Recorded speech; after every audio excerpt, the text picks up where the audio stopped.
long time since I haven't used a lavalier mic. This is a feeling like Frank Sinatra. If I do forget, I also have a tendency to gesticulate widely.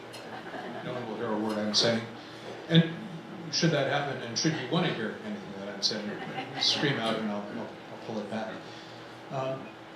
Thank you very much for that very nice, creative introduction, Randy. Introductions have gotten more and more interesting since Google came along. This is not going to be a speech in the I have a dream sort of category. This is much more a hodgepodge of things. I've described it as public speaking as an exercise in humility because it's a lot akin to what Hillary does in her listening tours. I'm going to throw a whole bunch of stuff at the screen, but it's mostly to prompt the exchange that we're going to be having afterwards. It all began with that Leapfrog building that Randy mentioned. This is it. It's the Bullitt Center in Seattle. A few views of it. It's just a standard-looking office building. Those lights are almost never on. The photographer put them on because he thought that it was aesthetically attractive. But in fact, the building gets most of its lighting for everyone from daylight. One consequence of that is if you have seasonal affective disorder, it tends to disappear if you're an employee of one of the tenants of the Bullitt Center. This is an interesting chart that explains why I refer to it as a leapfrog building. That line up on top, the solid line, is the amount of energy that a building our size with our tenant mix would use if it were built to code in Seattle. The dotted line is the amount of energy that it actually does use. The golden lines are the amount of electricity produced by rooftop photovoltaics. The amount of the golden lines underneath that solid horizontal line is the amount of electricity that we sell to the utility. And those four little purple lines is the amount of electricity that the utility sells to us.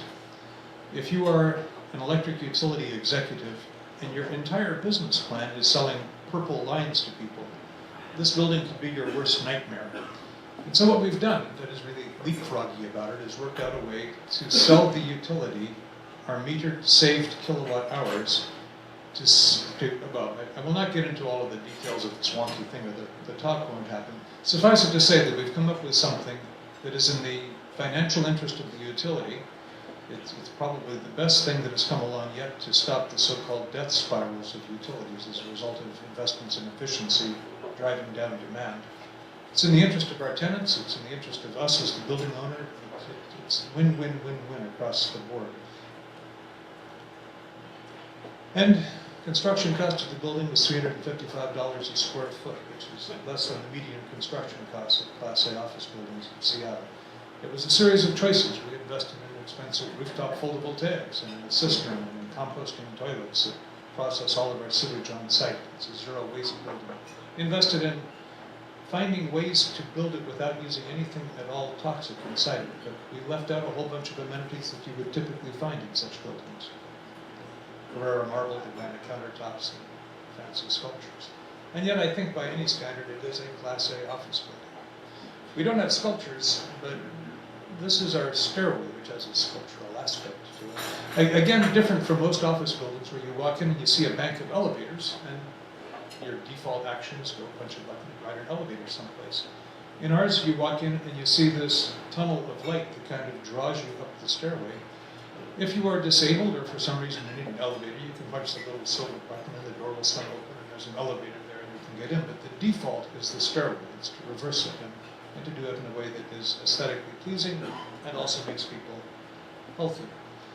I won't go into all of this, but there are things that we are really quite proud of. We use 5% as much water per square foot as the average office building in Seattle. We produced 154% as much electricity as we used, and that's in Seattle. I know all of you in Portland think of Seattle as the comparatively sunny city, but by national standards it is a very cloudy place. And it's the only 6-story building that we're aware of in the world that is a net energy producer. And we did it, mostly to prove that it could be done. Those of you who are of a certain age, looking around at a bunch of my old friends in the audience who are a certain age, will recognize this as Roger Bannister running the world's first 4-minute mile. Prior to the time that he ran it, it was commonly understood. There were articles written in journals of physiology as to why it was impossible for a human being to run a mile in 4 minutes. But once it's done, it became certainly not commonplace, but not wildly. High school students have now run 4-minute miles in the United States. Once it exists, it's by definition possible. So that caused us to ask the question, what does Leapfrog mean for things other than buildings, for transportation, energy, food, parks, energy twice, I guess that shows my bias, water, schools. And then we came to recognize that we are ultimately a relatively tiny foundation. There are at least 2 other foundations in this room larger than we are. And we're situated in Seattle, where there's the Gates Foundation, which sort of makes everything look tiny. In that context, we have aspired in the past to operate in Washington, Oregon, Idaho, Montana, British Columbia, and Alaska. We can't do leapfrog things that could be impactful over such a broad area. So what sometimes gets referred to as the Emerald Corridor Initiative is actually not an initiative at this stage at all. It's a decision to refocus all of our activities upon a relatively narrow band that we're calling the Emerald Corridor, but it's simply a piece of geography. So for the next year and a half, we will be gracefully exiting that vastly greater 90% of the geographical area that we operated in, doing it in a fashion that provides generous exit grants to our longtime grantees, all kinds of assistance to help them make the transition. It's not, when Walmart decides that a store isn't working anymore, they give everyone 2 weeks severance, and you got an empty building.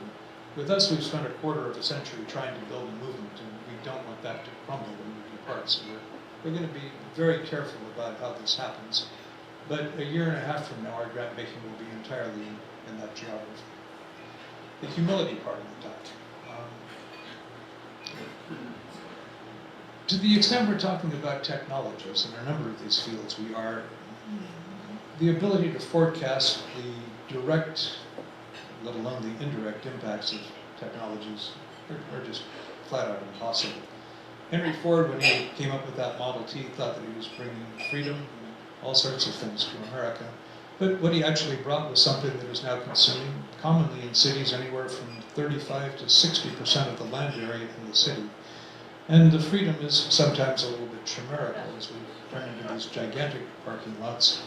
It created, in the option to go for a gasoline-powered vehicle, it created an oil industry that has become possibly the most powerful, most politically potent, most ruthless industry on the face of the planet. All of that came out of that simple choice of that vehicle versus a steam car or an electric car, the other options.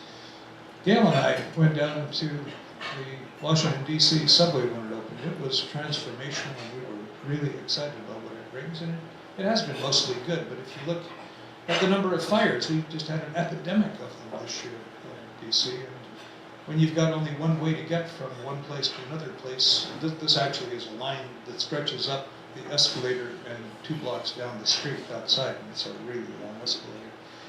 In other places where you can blend bicycles with your subway and run into that kind of a problem, you can just pop on the bicycle and take another mode there. But if all you've got is the subway, that's what you've got.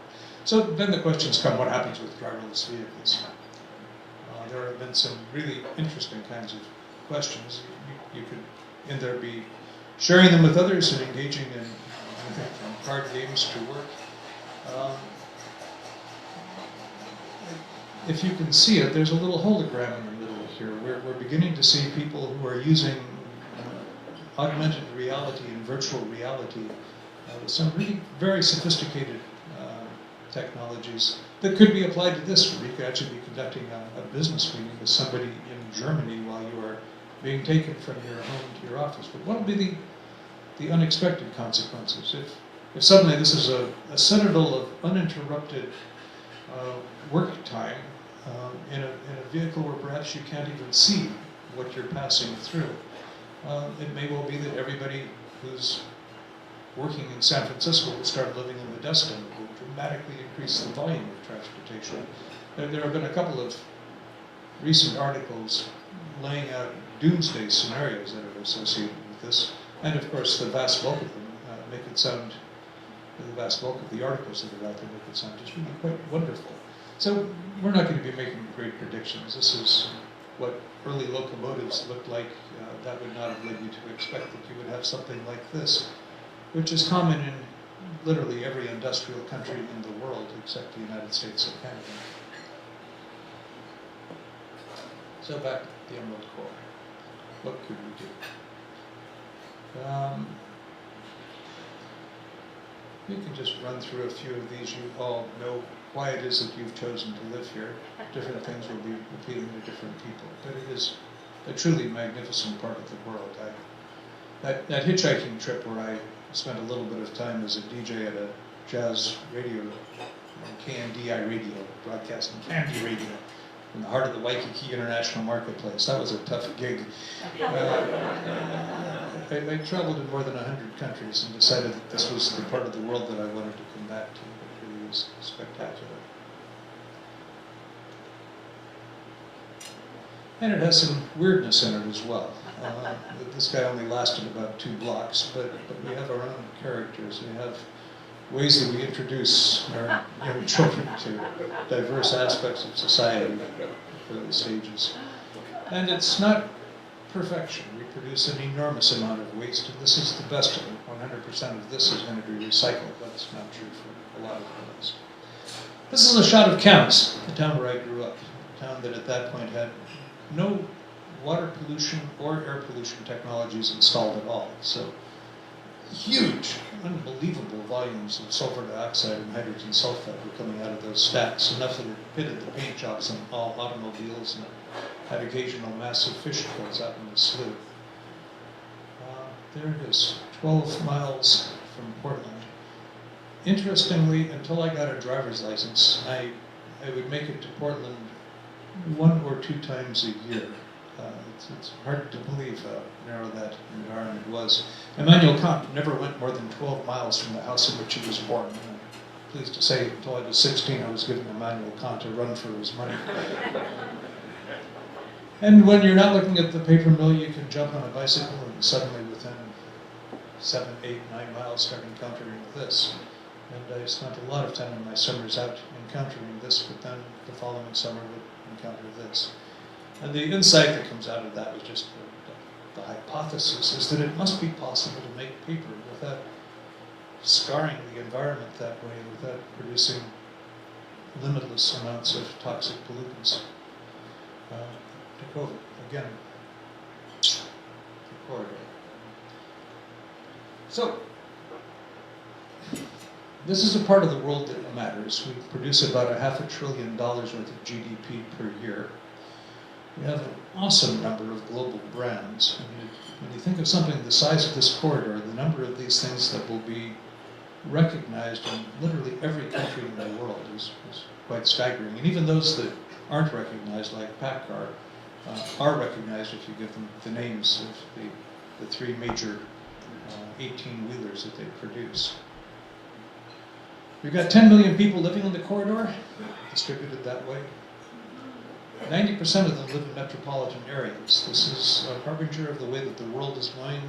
83% of all Americans are now in cities. We've passed the 50% point for the world. This is how the human population, like a herd of wildebeest, is moving more and more and more into cities. And by 2050, it's going to be 70 to 75%. So one of the big things we have to do is to figure out how to make those cities into environments that are designed for the well-being of people. Literally, we're trying to figure out ways to make buildings function like organisms that are nestled in ecosystems that are designed for people to prosper.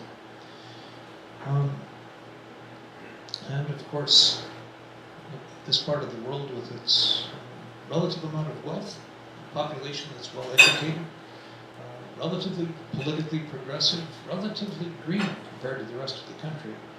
If we're not going to be making a global model in this part of the world, it's hard to imagine where one could do it. I remind myself of this every week as I do battle with the Washington State Legislature and the Seattle City Council, is that I am so lucky I don't live in Cleveland.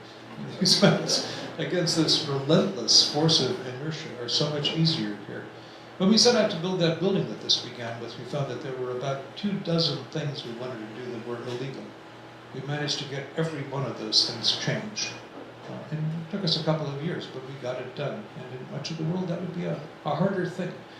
And I'm guessing that for a great many of those things, it would be easier in Portland and easier in Oregon than it was in Washington and Seattle. As you look at the upcoming presidential election, if you look at the last 20 years of the United States Congress, it's difficult to be excited about the opportunities for political change. But when you look at cities, they've been doing it pretty well. The mayor of Seattle, a different mayor, this is 3 mayors back, decided that he would, and this wasn't a guy who was even elected on an environmental platform, but he was so frustrated by the way that the Congress had responded to Kyoto that he decided to reach out to other mayors and see if he could get as many mayors to endorse the Kyoto protocols as it would take nations to endorse it for it to actually go into effect. And so he took it to the National League of Cities and Conference of Mayors, ran it up the flagpole, and walked out of the meeting with 250 mayors signing, and within a couple of months he had more than 1,000. Republicans, Democrats, every major city in the country. Cities are somehow more responsive, and none more so than those in the Emerald Corridor. Here's one of the downsides and the upsides. We are lucky in that we've got a kind of a base with that series of global brands, the bulk of them being things that are going to do pretty well in a resource-constrained world. And we as a region seem to, by all of the assessments being done by climatologists, I mean, we're going to be suffering, we're going to be losing snowpack, we're going to be having all kinds of problems, but compared to the rest of the United States, we are going to be one of the true comparative winners, and those things are likely in combination to lead to a dramatic influx of population. There is a constitutional right in the United States to live, if you're an American citizen, anywhere in the United States that you want to live. And so, if you've got one place that's relatively attractive, it can be quite a magnet. I'm guessing that if you look at all of the population projections that are out there for this, they're off by pretty dramatically. Most of them are suggesting that we're going to be, by 2050, getting 50%, 60% more people than we have right now. I'm guessing it's going to be 200% more, and something like 30 million people. I'm not sure that that's within the carrying capacity of the region, but as it becomes unattractive, then of course it would stop. Carrying capacity is an interesting subject. When you talk about it with regard to most animals, it's able to produce enough food for them to survive and to be in relative balance with the things that kill them, especially predators and disease. When it's applied to people, it has a huge amount to do with your lifestyle and with the technologies that you embrace. With the American lifestyle, the best guesses are something on the order of 2 billion people for the planet, which now has 7.3, 7.4 billion. So we're not going to see an American lifestyle. European lifestyle, pretty much across the board, about half as much as we do. So 4 billion people, not going there either. Indian peasants could be 20 billion plus. These are a series of choices that we're going to be making. It's a choice between the number of people, the kinds of technologies we embrace, and what level of affluence we demand. How much is going to be enough? This is something that I use on this, and you're seeing that this is a scattershot kind of thing, because I'm trying to throw out a bunch of provocative themes for the questions and answers and the discussion that comes afterwards. But carrying capacity is actually fairly fascinating when you're talking about a region. This is looking at a region that's the entire planet. If you look at vertebrates on the planet, we are 40 megatons. All of our domesticated animals, just dominated by livestock, and within livestock dominated by cattle, 100 megatons. Marine animals, that's all of the fish as well as all the marine mammals, 50 megatons. And all wildlife on surface areas on the earth, 5. So our livestock is 20 times as much as all of the wildlife on the planet. I was with the board of the World Wildlife Fund on a joyous occasion that I put a very small rain cloud over when they announced a couple of weeks ago that the world's tiger population had increased for the first time in the last 30 years. It had gone up to about 4,900 tigers. And I said, you know, it's squeezing them out isn't so much the trophy hunters, it's the livestock. It's human beings and our livestock competing for the food that they require, for the landscape that they require. We got 4,900 wild tigers. We've got 93 million cows in the United States. In terms of carrying capacity, if we put one of Donald Trump's walls around the region, looking pretty good. We are below replacement level right now in the region. Replacement is about 2.1 and we're 1.76. And very good news that we're doing well with the education and the change in the attitudes of teenagers throughout the region. This is an interesting issue and one that will be enormously provocative in the future because those birth rates are different for Caucasians than they are for the other groups that are now a minority, but that are one, going to be immigrating, and two, have much larger family sizes. So there's all sorts of interesting questions that come. We've gone through a period where our larger dwellings were out in the suburbs, but now the people that are living in the suburbs are moving into 2 and 3 family, sort of two and three person kinds of dwellings, setting themselves up in the Pearl District. Who's going to be moving into the suburbs with their larger families? It could be a complete reversal. It looks an awful lot like Europe, that Portland may be on the cusp of for the United States, where the folks moving to the suburbs are the immigrants and people of color. And there tends to be an economic dimension to that as well. We'll talk a little bit about that later. Walkability, we're doing pretty well, again, compared to the rest of the United States, but Vancouver has a lot to teach us in the way that they've constructed it. Gasoline use, we're doing, again, compared to the rest of the United States, reasonably well. The wealth issue. I mean, these are just stunning things. This is worse than it was in Egypt under the Pharaohs. The 62 richest billionaires possess more wealth than the poorest 1/2 of humanity. That's just not sustainable. 400 richest Americans own more than the 16 million all-black households, and 2 or 3 of those households are actually African-American households in the 400 richest.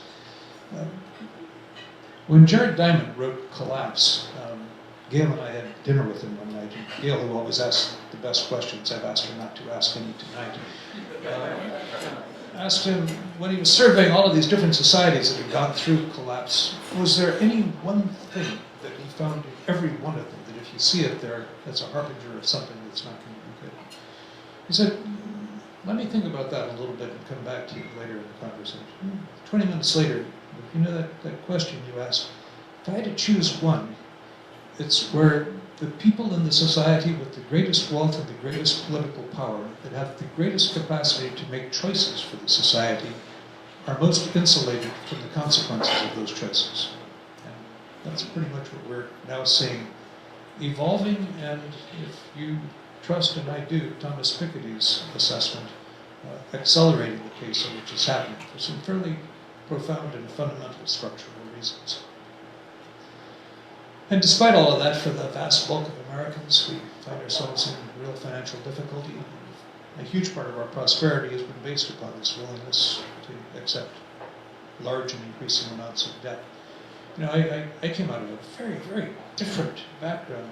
My parents would not buy a house until they had enough money to pay for the house. I was in high school before we owned a house. They never owned a credit card. But okay, that was probably extreme even for Camus, but the transformation in America has just been stunning, and I have no clue what it means for the future of the corridor. This is a really interesting thing. You look at these, you know, the middle quintile, 23% growth of income over 47 years. That's doing better than the ones that are lower than it is. That comes out to a 0.5% a year of growth of perceived individual well-being. That's kind of hard for a country that is the richest country and the most progressive. The New Yorker summarized it better than I can. I really thought it was a rough patch, and it turned out to be our entire life. 47 years is pretty much a career. This is a fascinating graph, and one that very few people understand, and has a huge moral and other dimension to it. We tend to talk about income, in national terms or regional terms. This looks at it globally. And what has happened over the period from 1988 to 2008. And this is the period that we've gone into real globalization, when all of the free trade agreements have come through that Donald Trump and Bernie and now Hillary, everybody that's got a chance to become president is opposed to. This is what they have helped produce over that period. For the destitute of the world, the very poorest, not much has happened, but pretty quickly, once you get past the first 10%, you see really spectacular percentage-wise rises in their income. And as you move into the middle-income countries and into the relatively well-to-do countries, that just goes down spectacularly until you find places where, in some countries, it's negative numbers. And those tend to be people that are incomes of per capita not bad from where the corridor is. We're in general here between 30 and 35,000 per capita in the Emerald Corridor. Those are the folks that are kind of at the bottom and the upsweep of that curve. And then by the time you get to the tail end, well, the tail end is not on that chart. The tail end, when you're talking about those 400 families, it's way off that chart. And in fact, we can't chart it because we don't know where it is. It's some Panamanian law firm has stuck it through the Bahamas, skipped through 3 other places, and nobody has a clue where the resources are, but they are gigantic. What we have done has been a significant transfer of wealth from relatively well-to-do Americans to absolutely destitute people in other parts of the world. And that's a question, are we comfortable doing that? And it's a tough set of issues we're going to have to wrestle with. But those people on the left-hand part of the chart, without that rise, would have been dying of starvation, dying of preventable diseases, having lives that are really, really bleak. Whereas we, remember, those are percentage terms. Those are percentages that are bobbing and weaving off of vastly higher numbers. This, when I wrote it, I believed it. I'm becoming more and more skeptical as the polls have been changing over the last couple of weeks. But there was this period in 1964 when the Republicans nominated Barry Goldwater and Lyndon Johnson came in with just this crushing blow that captured the House and the Senate and made it possible for him, with all of his maneuvering skills and with a mobilized civil rights movement to go in line, to pass the Civil Rights Act and the Voting Rights Act, interestingly for the conservationists in the crowd, the Wilderness Act. That was all made possible in the 1964 election. But the consequences of that, of course, were that Nixon then captured the White House after the 1968 election. And we entered into a very different era with some real pluses in terms of opening up China and probably some important things that happened environmentally. Okay, continuing my scattershot run over all the different kinds of issues we might look at, there are a bunch of places around the world that are commonly cited as being pretty sustainable. This is a community in Malmo that is energy self-sufficient as an entire community. This is a much smaller community in Freiburg that has done the same thing. This is kind of an interesting thing. It's suggesting not quite a bicycle freeway, but something akin to that. You can have a very, very long stretch with no required stops and a graceful way to approach it. This is just something that I think is really quite exciting as a way to do traffic. It's in Shibuya, in Tokyo. Instead of having people go one way along with the traffic, they basically shut down all the traffic on a massive intersection. And in the 2-minute period that you're able to walk, on average, 1,000 people cross that intersection. It's just a scramble. It's just doing something clever and unique and different. This is another thing that has nothing to do with anything, except I think it's really cute. Hachiko is this very famous dog in Japan who was the pet of I think he was a biologist at Tokyo University who used to walk with his master to Shibuya Station and wait, and then come back in the evening and pick him up and walk home with him. And one day, the the guy, the Professor Severus Rabel Henrich, died and never returned. And Hachiko kept going to the station for 10 years. He became just like a national hero. Got written up in all of the newspapers, and every day he would make this thing. There's a downside to this. It actually got translated into loyalty to the emperor somehow, and it became a big part of it. This was all in the 1930s. But it remains a huge part of it, and so when you leave Shibuya Station, it will tell you how to get to the place where you can get to the statue of Hachiko. And we have some of this sort of stuff at Pike Place Market, and you've got it here with Portlandia and a variety of things. They're just important to building community, to have things that link you to your past and have things that are neat. Okay, this is actually a serious slide, more serious perhaps than any of the others. Arthur Nelson, it's not a book that I recommend as fun reading at all, but it represents an enormous amount of research, the conclusion of which is that the next 15 years are going to be quite dramatic. It has to do with Federal Reserve interest rates, with the degree to which we haven't invested in infrastructure, with all sorts of things, but he concludes that we're going to be spending $20 trillion in American cities by 2030. If those numbers are anywhere near correct, and if buildings are in fact going to be lasting 50 to 100 years, a huge amount of our potential for the future is going to be decided, not by what we start, but what we complete over that period. And there's just all sorts of things that I'm not going to read to you here. 3.6 trillion for new infrastructure.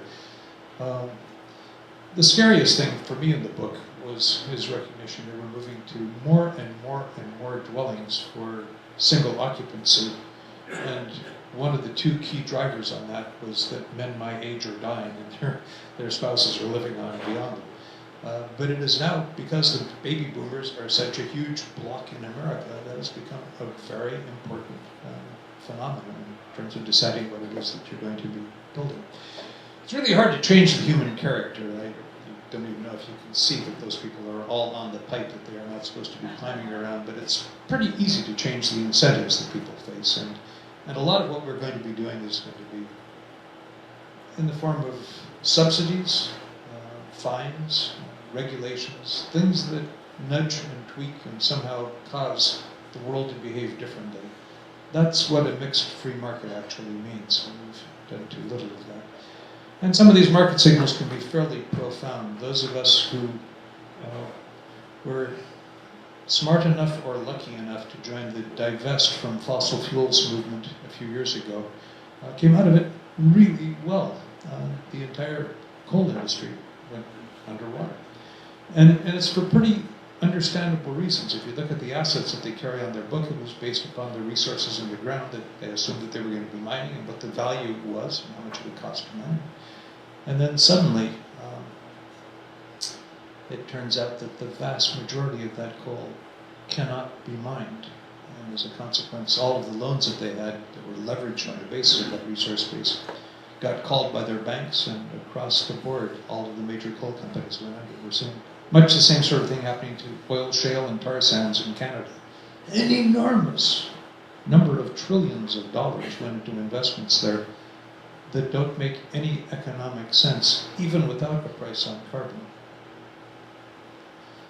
Okay, and coming toward the end of this part of the presentation, this is just some stuff that I wanted to throw out to. These are the results of discussions I've had with others like this group, albeit all of the other groups were dramatically smaller than this one. But they're ideas that people tossed in that I've scribbled down and just put sheet after sheet with no particular rhyme or reason to them, except that I thought that they were worth our thinking about. In this, what we will do is have a program that goes through the Emerald Corridor, but on top of that program, we will have 2 or 3 or 4 initiatives where we try to achieve something big over the next few years. So these are sort of candidates. And I'd be grateful if you pay attention as I go through these next few slides, and if there's things you think, hey, that's just dumb, for heaven's sakes, let me know, and hopefully with an explanation of why it is dumb. And also if there's something that you think, well, that's a no-brainer, of course, if you're going to do only 4, that has to be one of them. Jump in on that as well. I don't know, you can all read as fast as I can read out loud, I'm guessing, so there's not much reason for me to read through all of this. It is true that San Francisco and San Diego have now passed ordinances requiring that all major new structures have, with some exceptions that are built in, because of course it's an ordinance, but the vast majority of new structures are going to have solar on their rooftops.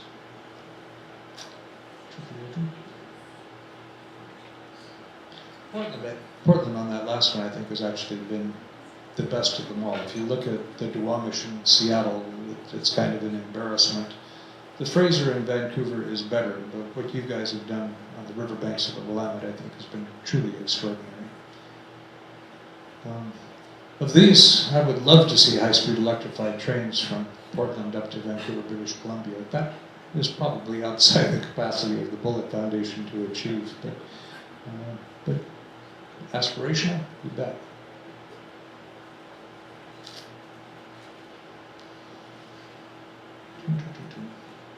Hopefully everybody's finding one or two that they really quite like. Some are dramatically easier than others. To get 5 miles of pollinator corridors is not very difficult. We do that per year now in Seattle, pretty much almost for free. It's just a matter of planting stuff in strips that move through neighborhoods, typically in the median strip between the street and the sidewalk. This last one is an interesting one for us because it would be way outside our sweet spot, but if we could move to public financing of elections, my hunch is that a great many of the things that we are trying to achieve at the state level would be vastly easier. We're doing that now in Seattle at the municipal level. I don't think we had a huge problem with corruption at the municipal level, but at least we've now got that set up as a model, and we may be able to take it statewide. What do pollinator corridors achieve? Oh, what is a pollinator corridor? Yeah, a pollinator corridor is just something that allows anything that spreads pollen from one plant to another to have a sufficiently broad space that if something bad happens to it someplace, it's got a few miles that it can migrate to. So it's something where bees can go, butterflies can go. It's just, among other things, it's a way to get a nice green corridor that stretches up, hopefully planted with flowers and or fruit trees and other things that you're trying to get the pollen. Then, now, this is what happens when Randy comes up on stage. I actually had a speech teacher back in high school who said that whenever you're talking to a crowd, you always have to at some point say, in conclusion, if only to give the audience hope. So, April 2020 is going to be the 50th anniversary of the first Earth Day. The 50th anniversary of literally anything begins with a huge tail. And so I think that April 2020 is going to be a pretty extraordinary month, and I'm hoping that this thing will be a month long. Many of you who follow things like the Paris Accords noticed that when the United Nations decided to bring all of the leaders of the world and or their secretaries of state to the United Nations headquarters to actually sign the accords, they did it this year on Earth Day.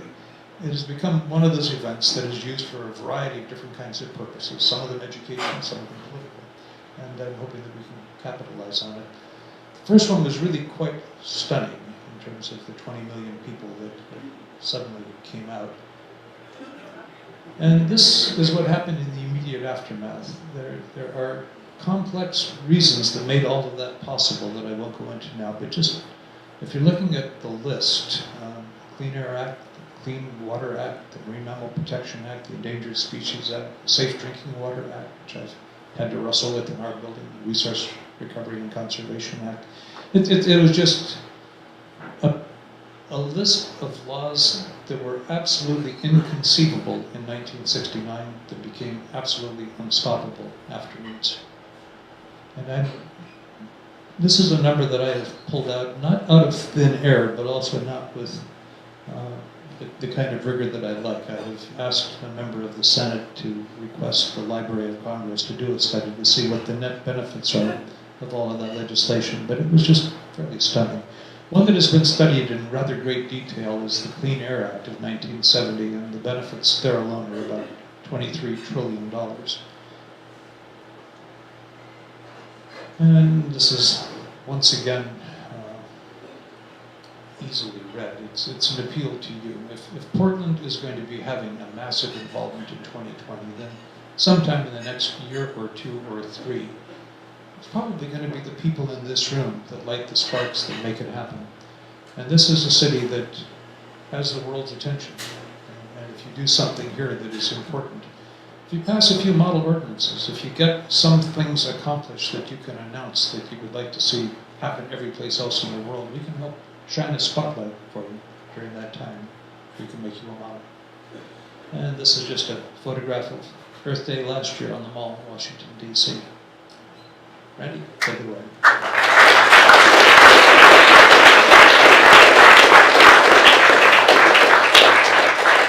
So thanks for that.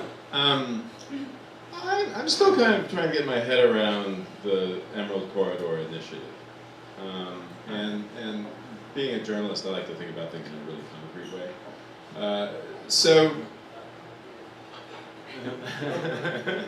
I'm wondering if you could kind of think of maybe an illustrative example of what you're hoping to fund with this.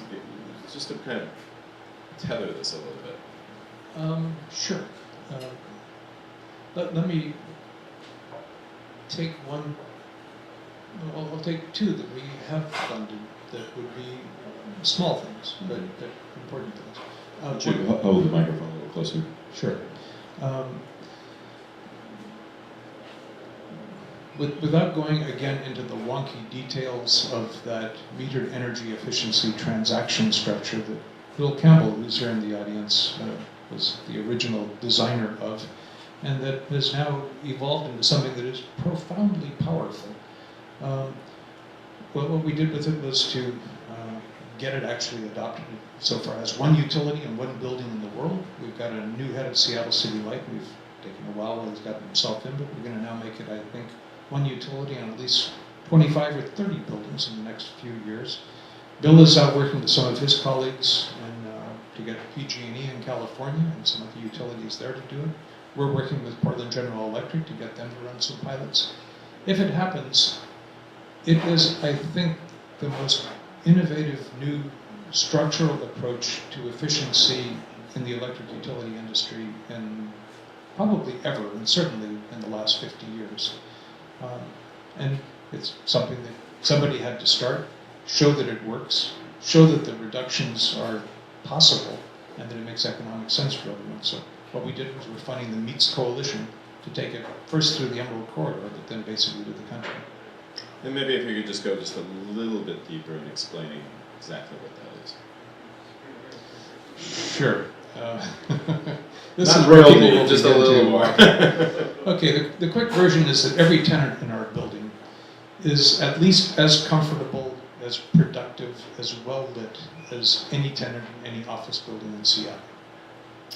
But they've got all of that because of a very heavy investment that we made in making our building super efficient. So last summer, the hottest summer in Seattle since we've had thermometers in Seattle, our building was the most comfortable building in the city, and it doesn't have air conditioning. But if you go into one of the other buildings and you're next to a west-facing window, at 4 o'clock in the afternoon you're frying, and you step 12 feet into the building and you're freezing. With ours, you're very comfortable every place because of the way that it is designed to operate as an organism and keep the sun out when it's going to be doing bad things. We made all of those investments. The tenants did not. Typically, whenever a building owner makes an investment in efficiency, the tenants who pay the energy bills get the benefits. It's very difficult to persuade owners to make investments when the benefits go to somebody else. So what our tenants do is they pay the energy bills that they would have paid if they were in a building downtown.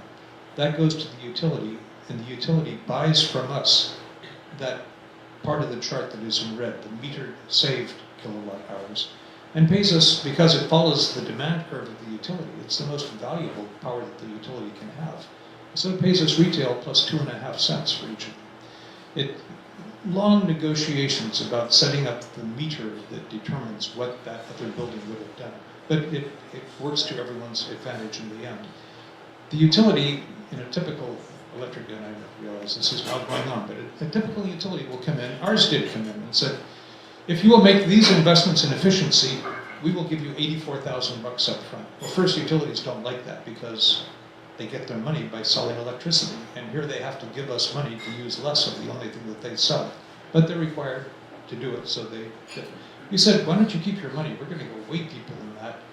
And if you give us something like that and the more efficient pump fails and we don't notice it, or some of our staff doesn't like the compact fluorescent lamps that you wanted us to install and they replace them with incandescents, you've wasted your money. Why don't you instead just pay us for performance? If we save the energy, you pay us. If we don't, you don't.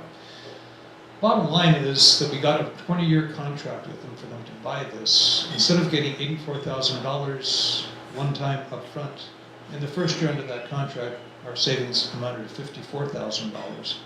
$54,000 times 20 years allows us to go vastly deeper in terms of the efficiency that we could achieve. So, in a nutshell, that's what it does. It's everybody wins.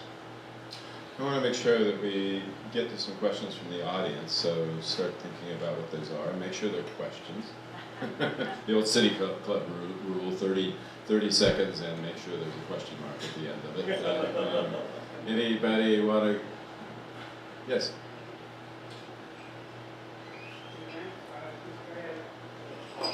Speak up really loud. There's a guy at Stanford named James Fisher who wrote something called A Little Bit of Democracy. In 1989, he had, in Texas, they had a conversation all through the state of Texas. Texas citizens decided to move from being 50th to first in green energy. For years, I've had conversations with the city of Portland, Public Planning and Sustainability, about citizen involvement. They tend to take a nudge version of citizen involvement, not really engaging in the entire community conversation. And I didn't see a whole lot of that in your goals. So I'm real curious as to your thoughts on citizen engagement is really a limited issue. I don't know how other. Did everyone hear the question? No? Okay, the question is, as I was going through the presentation, there did not seem to be much of a role for citizen engagement. And that is a pretty swinging indictment of the ineptitude with which I gave this presentation. But my whole point here was that I'm not coming in with an agenda. I'm coming in here with a desire, a broad set of values, but an agenda that's going to have to be determined by people. I mean, somewhat appropriately, people have described the Seattle governing structure as a bus with 80 people and each of them has a brake pedal. I mean, it's really hard to get anything done, and we've noticed the whole Jane Jacobs thing. If the neighbors are involved in deciding the shape of what the neighborhood is going to be, then you get better outcomes. Much more livable cities, the so-called dance that you talked about in the urban streets, when the streets have gone back to the people. Having said that, if you read Jane Jacobs, you never see a reference to the New York subway system. She doesn't talk about bringing water in from the Catskills. She doesn't mention Consolidated Edison. She doesn't talk about infrastructure. She's talking about what exists in the neighborhood. We're going to have to figure out ways to get electricity to people. I'm in favor of doing it in just as distributed a way as possible and with microgrids and with the neighbors involved in designing how all of these things are going to come together. But when it comes to whether or not we have high-speed electrified rail from Vancouver to Portland, that's probably not going to be a result of spontaneous citizen set of community groups. If you're deciding anything about your neighborhood, I think that is going to be absolutely determined by the people whose lives it's going to shape. I want to follow, there's an interesting study from the National Committee for Responsive Philanthropy that came out a couple of months ago called Cultivating Grassroots. And it talked about how the environmental movement has not really fostered terribly significant policy changes since the 1980s. And the author of this report argues that basically because the spending has been in the wrong places, that it's been more with elite institutions, $10 billion calculated between 2000 and 2009, rather than aiming some of that at grassroots movements. That most of the major social change in the United States has always come from the ground up. And I'm wondering if that's at all part of your thinking in terms of, I'm sort of taking it a little step farther from the person who asked the question, in terms of really aiming at that as a strategy. Well, sure. When you're our size, your chances of influencing Congress or taking the case to the Supreme Court are modest. We are focused in an area where grassroots is where the power lies. And so we have made a few grants for research to universities and to think tanks, but 90% of our money has gone to grassroots. Let me say just a little bit in defense of not in defense, in explanation of the movement. The modern environmental movement really began in 1970, where fundraising was dominated by direct mail. And there's a certain demographic that responds to direct mail, and you know what it is. It looks an awful lot like this room. It's college educated, it's white, it's dominantly female. And that's what the environmental movement came to be. These were the people that send in money. When you're talking about the groups that the Center was referring to, big national environmental organizations, they don't engage those members, with the exception of the Sierra Club and a few others have chapters that actually go out and do things. But for the most part, they send in their checks and they hire it's sort of like mercenaries to go do battle on their behalf in the courts and in front of Congress. It represents a small slice of the American demographic. It was not adjusted to the new social realities as fast as it should. And that absolutely has to change or it's going to become irrelevant. Among other things, you know, the average member of a national environmental group in the United States today is a 63-year-old white woman with a college education. That's not where most people who are trying to sell anything, including politics in America, see as their sweet spot. So they're absolutely right. And I think that change is beginning to happen. I mean, there's an intense awareness of it across the board. It's difficult to foster that grassroots thing. It has to spring up on its own. But they're willing to nurture it. Yeah, I guess my question is there a means in which to foster that grassroots thing on a regional level with the Emerald Corridor Initiative? I mean, I think about sort of these little efforts like maps and this badly colored slide version of the Cascadia flag. But I mean, is there do you see means in which that this could become a social movement? The idea of the corridor. Well, there have been efforts to do this, to brand things together as a social movement before. We've had Salmon Nation, we've had Cascadia. I don't know whether it's going to do this. This is an internal thing for us to try to just define a narrow part of the corridor that doesn't stretch into Alaska and doesn't stretch down into Northern California and doesn't stretch into Idaho. But grassroots movements tend to be smaller. Mm-hmm. They tend not to be transnational. Even when you talk about something that is as grassrootsy as the Sierra Club, the grassroots part of it is really chapters that are focused upon taking inner city kids out into wilderness areas for a different kind of experience, working to change policy in front of a local city council. I think at that level, the movement is alive and vibrant and arguably as much so, if not more so, than any other in the United States today.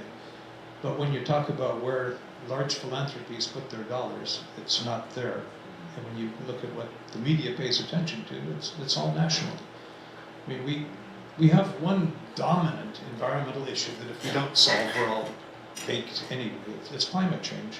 And when you look at those numbers, just a vast percentage of that money went into trying to pass the cap and trade legislation. Just in a one-year period, north of $1 billion went into an unsuccessful effort to try to get Congress to pass a piece of legislation that was something like 1,572 pages long. It was riddled with loopholes because they were trying to get this vote and they were trying to get that vote, and in the end it was something that didn't inspire much public enthusiasm. And it was playing in the big leagues, but that's very different than what you're talking about. And what you're talking about, I think, is pretty alive and vibrant.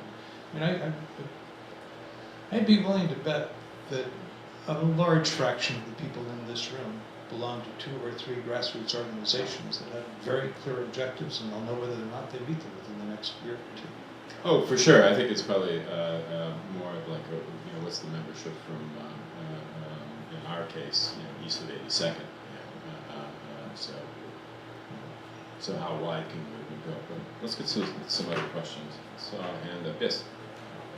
Thank you, Randy.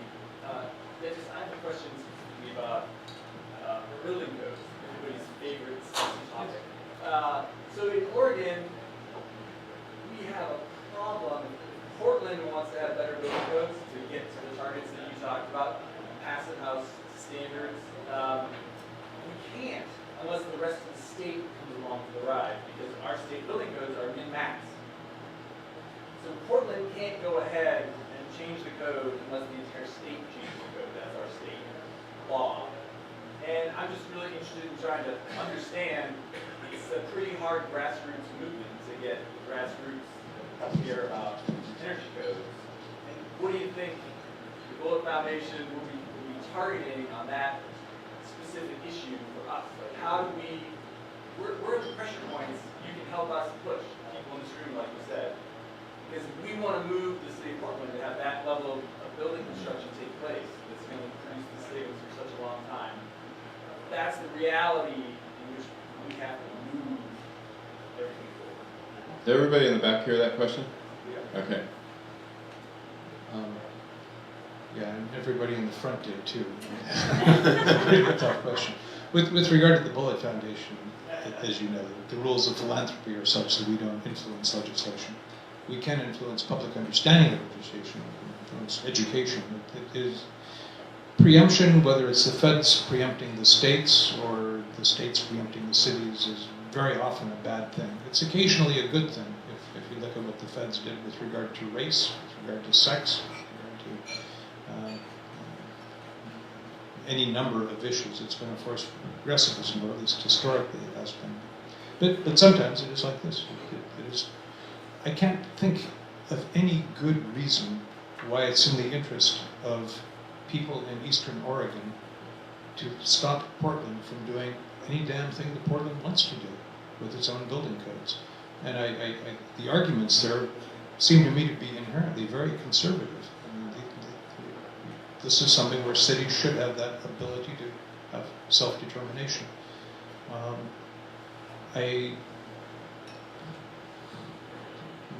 Maybe what you need to do is get all of the members of an unexpected alliance. I'm guessing on that one you could pull in developers, you could pull in big business, you could pull in your high-tech community, you could pull in organized labor. I'm guessing you can get low income and religion, and you certainly can get the environmental movement. And if it's people that don't ordinarily come together to the legislature and ask for it, then I think maybe you can get it. But you're right. I mean, that is a killer. Portland should have vastly tougher codes than it has, and the problem is not here. It's in Salem. Yes.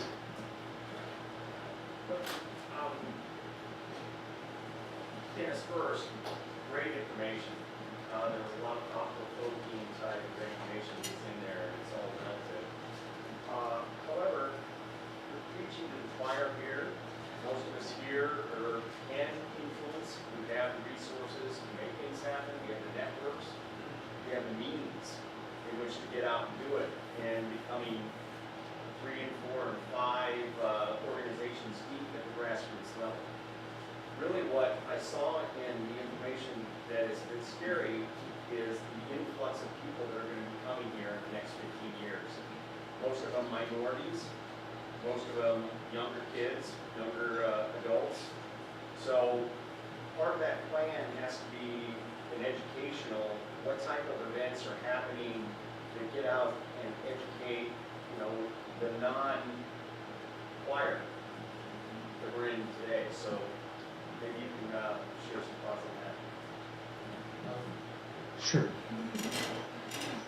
I should also say we've got Doug Spam sitting in the front row from the Meyer Memorial Trust, who's been a national leader on making those kinds of efforts to hit the communities that are often not represented in the corridors of Parliament.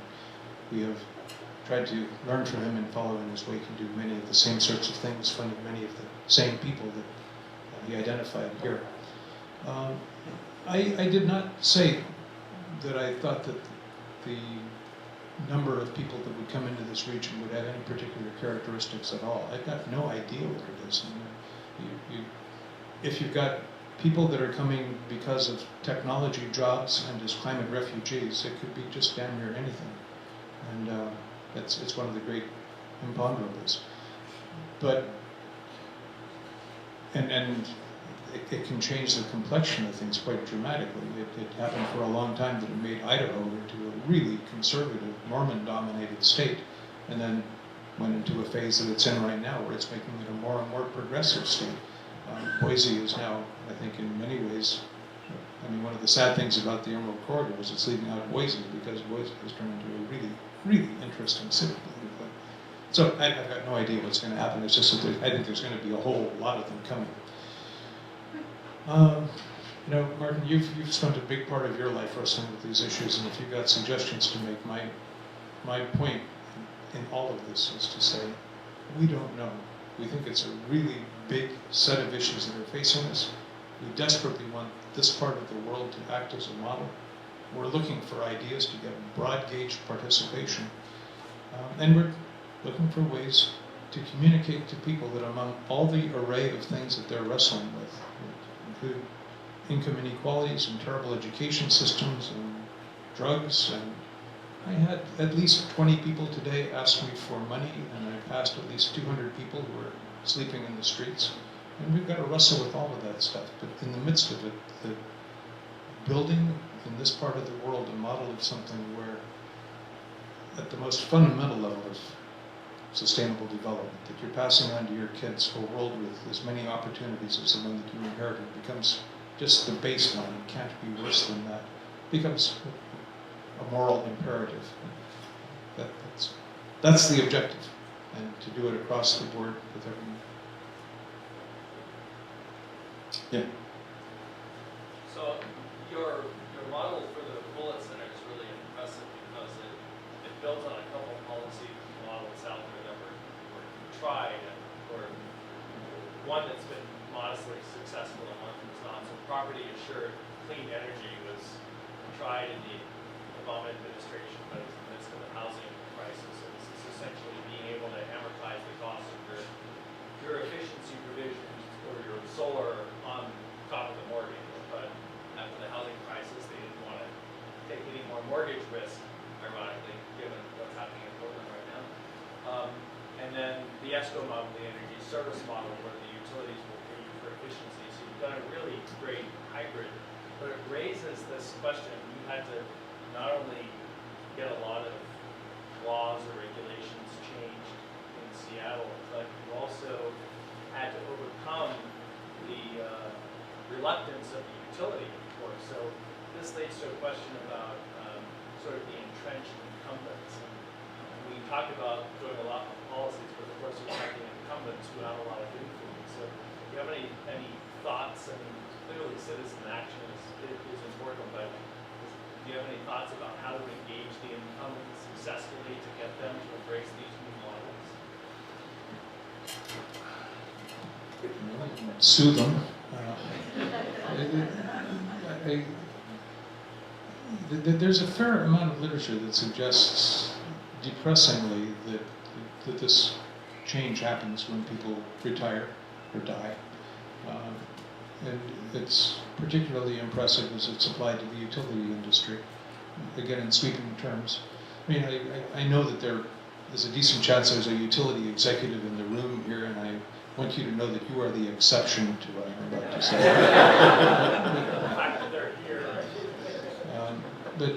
But when I was at the Stanford School of Engineering, whenever you had a really bright person, you did not suggest that they go to work for the utility industry. It was considered to be a place where,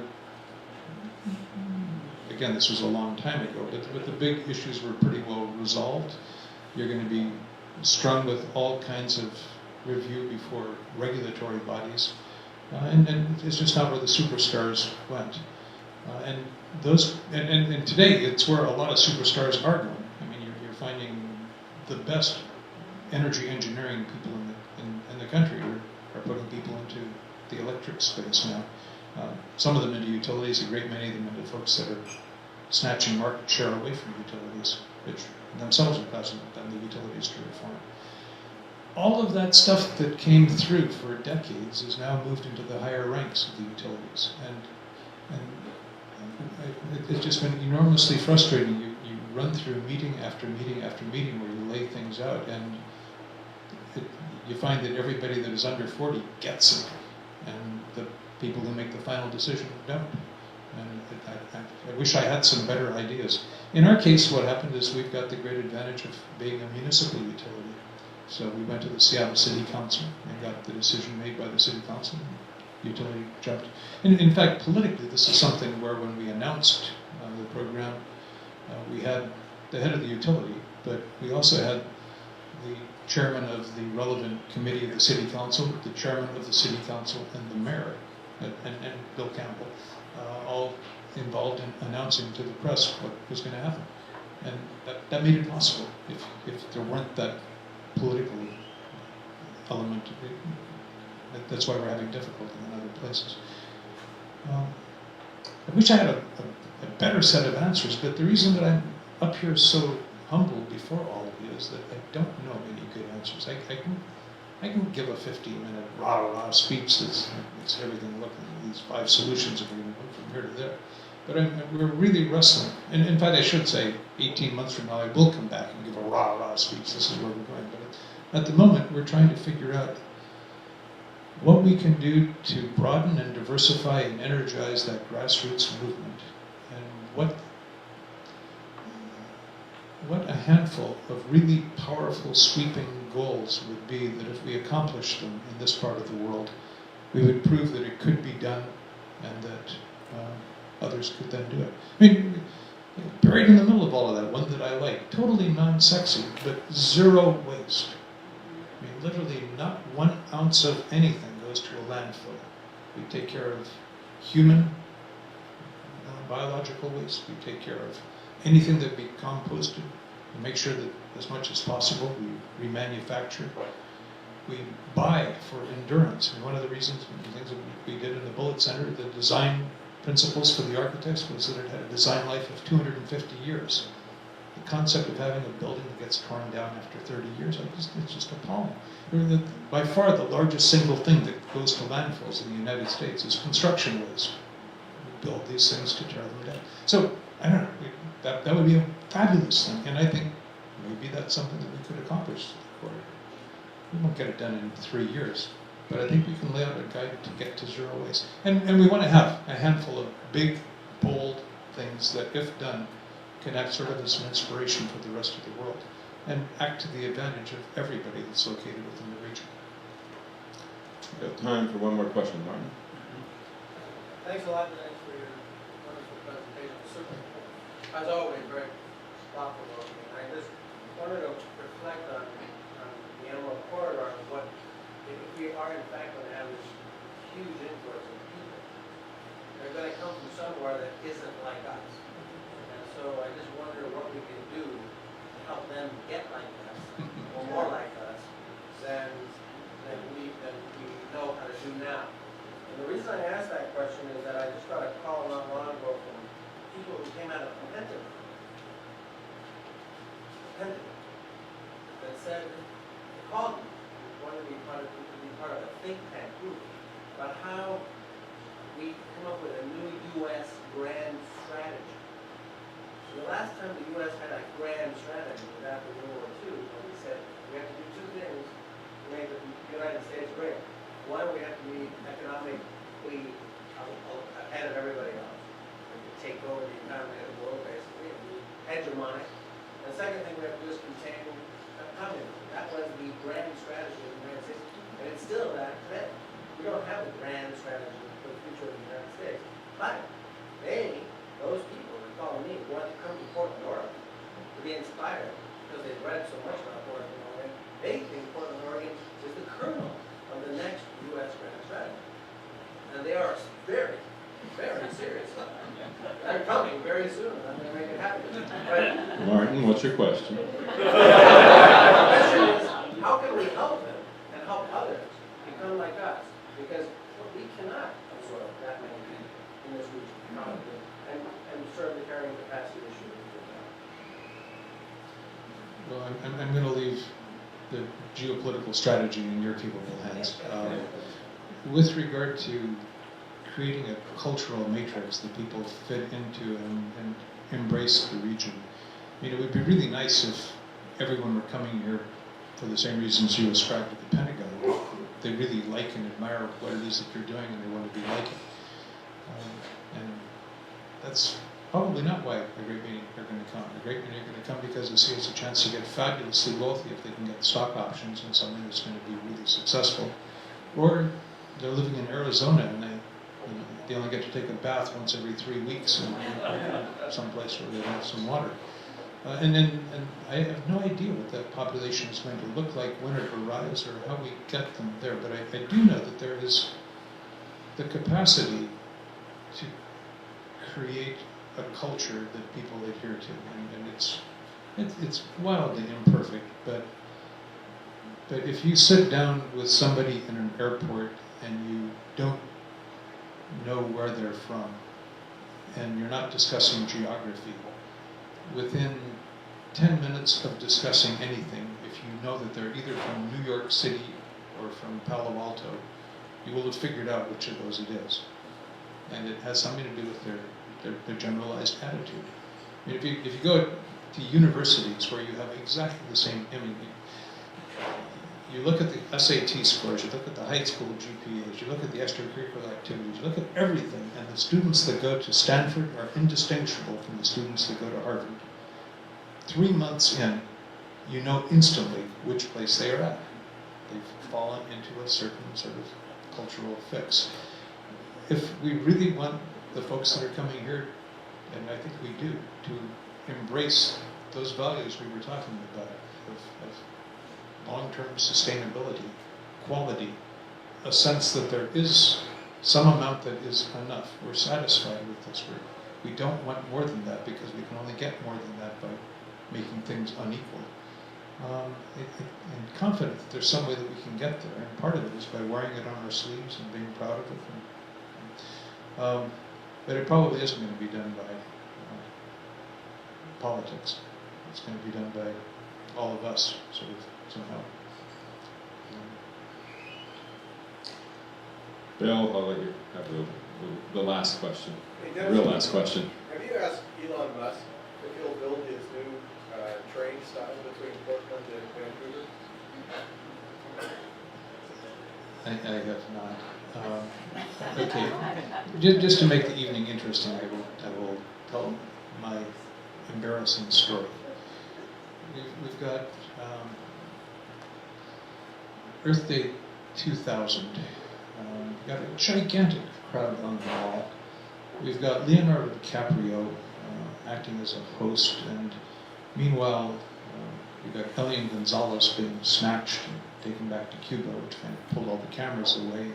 We got this little scrawny kid who comes up, and somebody gave me, said he had something to do with PayPal, and he offered us a significant sum of money that we would broadcast on our jumbotrons, a 15-minute film that he had prepared about the desirability of space travel and colonizing other planets. And I don't know if you guys have any sense of what the mood is on the mall on an Earth Day. But trust me, this would not have been, oh yeah, let's get a bowl of popcorn and watch this movie about space travel. It was a Looney Tunes idea. And so I missed my opportunity to bond with Elon Musk. We did actually set him up in the Air and Space Museum where we got a few hundred people that were actually interested in that, but a friendship did not blossom. But it's a great idea. I think hyperlink is one of the most, it maybe is the most interesting idea. And yeah, we'll suggest it. Introduce me. Okay, well, thanks to our venue, Jimmy Max, our great servers. Thanks to Denis Hayes for a wonderful evening. See you in the fall.